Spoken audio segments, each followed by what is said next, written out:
ನಮಸ್ಕಾರ ಸ್ನೇಹಿತರೆ, ಇವತ್ತು ಒಂದು ತೋಡಲಬಂಡೆ ದೊಡ್ಡಬಳ್ಳಾಪುರ ತಾಲೂಕಿಗೆ ಸಂಬಂಧಪಟ್ಟ ಒಂದು ಗ್ರಾಮ ಇದು. ಈ ತೋಡಲಬಂಡೆಗೆ ಬಂದಿದ್ದೀವಿ. ಇಲ್ಲಿ ನೋಡಿ, ವಿಶೇಷ ಏನಂದರೆ ಇದು ಪೂರ್ತಿಯಾಗಿ ಮರ ಮತ್ತು ಕಲ್ಲಿನಿಂದ ಒಂದು ಕಟ್ಟಿರೋಂಥ ಮನೆ. ಸುಮಾರು ಒಂದು 500 ವರ್ಷ ಅಥವಾ 1000 ವರ್ಷಗಳು ಬೇಕಾಗಿದ್ರು ಇದಕ್ಕಾಗಿರ್ಬೋದು. ನೋಡಿ, ಈ ಮನೆ ಮುಂದೆ ಇವಾಗ ಎಕ್ಸ್ಟೆನ್ಷನ್ ಮಾಡ್ಕೊಂಡಿದ್ದಾರೆ.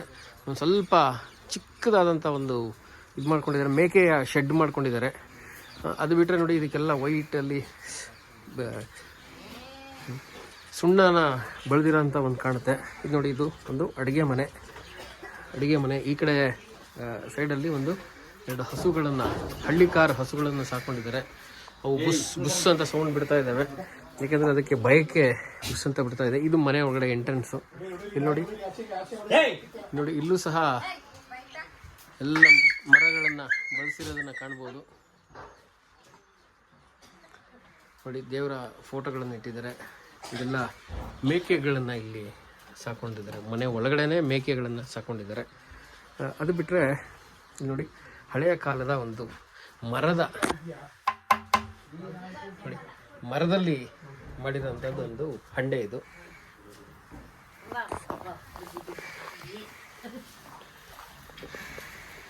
ಇವರು ಕೆಂಪಣ್ಣವರು ಮನೆ ಓನರು. ಅಮ್ಮ, ನಿಮ್ಮ ಹೆಸರು ಏನಂದ್ರಮ್ಮ? ನಿಮ್ಮ ಹೆಸರು? ಪದ್ಮಾವತಮ್ಮ. ಅವರು ಕೆಂಪಣ್ಣವರು. ಕೆಂಪಣ್ಣ ಮತ್ತು ಅವರಿಗೆ ಸೇರಿದ ಮನೆ. ನೋಡಿ, ಹಸುವಿನ ಒಂದು ಹಳ್ಳಿಕಾರ್ ಹಸುವಿನ ಒಂದು ಕರು ಇದು ನೋಡಿ. ಎಷ್ಟು ಚೆನ್ನಾಗಿದೆ ನೋಡಿ, ಇದು ಕರು ಎಷ್ಟು ಲಕ್ಷಣವಾಗಿದೆ. ಈ ಕರುನ ಬಿಟ್ಟರೆ ಮತ್ತೆ ಸಿಗೋದಿಲ್ಲ.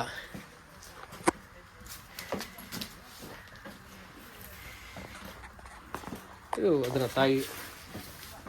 ತಾಯಿ ಒಂದು ಹಸುದು. ಕಾಳಿದಾಸನ 2ನೇ ಸರ್ಗದಲ್ಲಿ ಈ ಒಂದು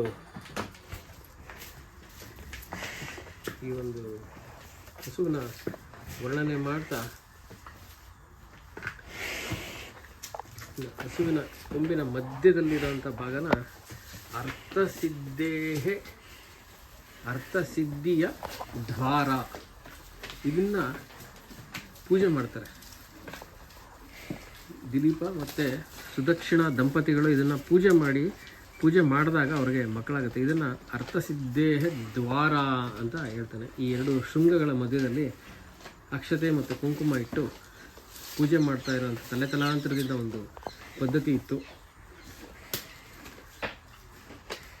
ತಮಗೆ ಎಲ್ಲರಿಗೂ ನಮಸ್ಕಾರ.